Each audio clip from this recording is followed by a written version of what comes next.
বারোমাসি আমের গাছ। আসলে এখন বাংলাদেশের এই আবহাওয়ায় বারোমাসি আম হতে শুরু করেছে। এটা আগে সাউথ ইস্ট এশিয়ায় ছিল, বিশেষ করে Singapore, Malaysia, Brunei, Thailand, Vietnam এই এলাকার মধ্যে বারোমাসি আম হতো। এখন বাংলাদেশে এই আবহাওয়ায় বারোমাসি আম এখন বাংলাদেশেও হচ্ছে। আমার সামনে একটি আম গাছ, প্রচুর পরিমাণে আম ধরেছে। আসলে এখানে এই একটা গাছ, এই যে ছোট্ট গাছটা, এই গাছের মধ্যে কিন্তু 2-3 প্রকারের আম রয়েছে। সাধারণত এটাকে অনুমান করছে যে কাটিমন আম, অত্যন্ত সুমিষ্টি, একেবারে পরতে পরতে এই আমগুলো। উপরের দিকে দেখাচ্ছি, আমগুলোর সাইজও অনেকটা বড়। গাছের ভিতরে শাখা প্রশাখায় সর্বত্র আমের ছড়াছড়ি। এর আগেও এসেছিলাম যখন আমের সিজন ছিল না, ঠিক তখনও এসেছিলাম, তখনও দেখেছি এই গাছে আম। অর্থাৎ 12 মাসই এই গাছে আম ধরে। এই যে একদিকে এত বড় আম, আরেক দিকে এই যে ছোট্ট আমের কুড়ি, এরপর আবার ফুল আসবে, ফল হচ্ছে অবারিত। আসলে এটাকে লাকি গাছ বলা হয়। অনেকের বাড়িতে আমরা দেখেছি যে অনেকের বাড়িতেই 12 মাসি আমের চারা বা গাছ এখন রোপণ করেছে, আছে, কিন্তু এইভাবে আমের ফলন কোথাও আমি দেখিনি, অন্তত পক্ষে আমাদের এলাকায়, এই গ্রাম বাংলায়।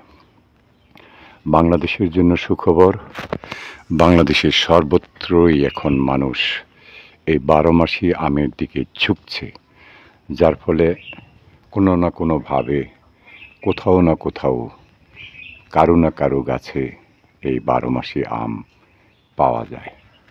একেবারে হাতে ছুঁতে ইচ্ছে করে, অত্যন্ত হৃষ্ট পরিপুষ্ট। কিছুক্ষণ আগে এক পশলা বৃষ্টি হয়ে গেছে। এটা হলো, এতক্ষণ আমি কথা বলছি বাংলাদেশের গাজীপুর জেলার কাপাসিয়া উপজেলার তরগাঁও ইউনিয়নের দেওনা গ্রাম, দিগদা গ্রাম থেকে। দিগদা গ্রাম জামাল সরকারের বাড়ি, এই যে আমার সামনেই রয়েছে জামাল সরকার। আর তার পাশে চোখে পড়ল এই যে পেঁপে গাছ, বারন্ত জাতের পেঁপে আসতে শুরু করেছে অনেকগুলো, বড় হবে ধীরে ধীরে এই পেঁপে গাছ। আর 1, 2, 3, 4, 5টি পেঁপে গাছ রয়েছে বাড়ির এই আঙিনায়, উঠোনে, যেটাকে আমরা উঠোন বলি। আর আমাদের সাথে এই মুহূর্তে আছে আমাদের গাজীপুর জেলা কাপাসিয়া উপজেলার তরগাঁও ইউনিয়নের 4 নম্বর ওয়ার্ডের সদস্য, নির্বাচিত সদস্য হাবিবুর রহমান হাবিব।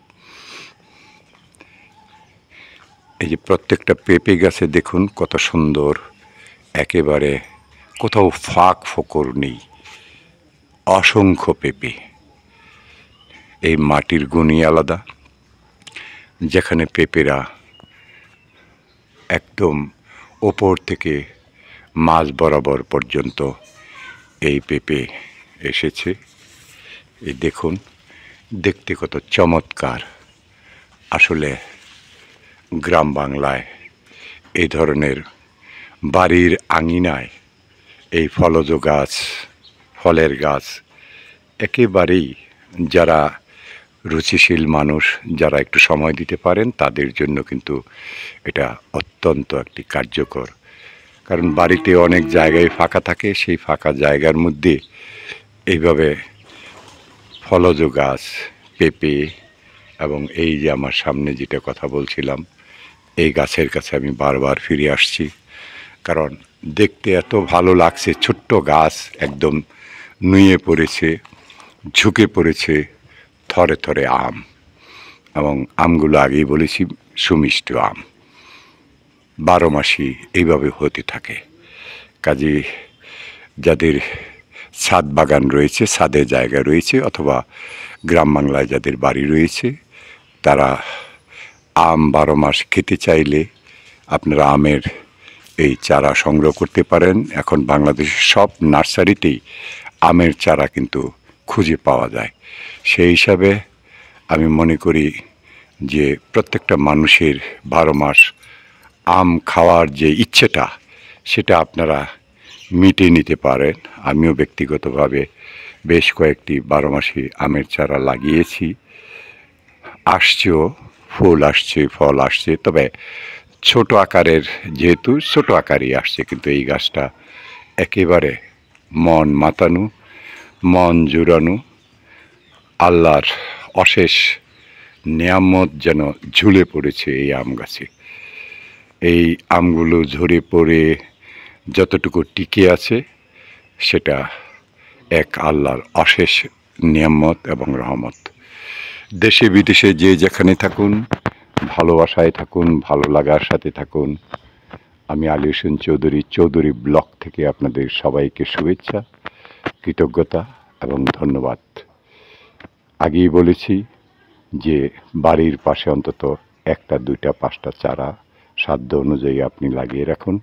সারা বছর আম খেতে থাকুন, আমের স্বাদের সাথে থাকুন। বাংলাদেশের আমের ভক্ত প্রায় প্রতিটি মানুষই।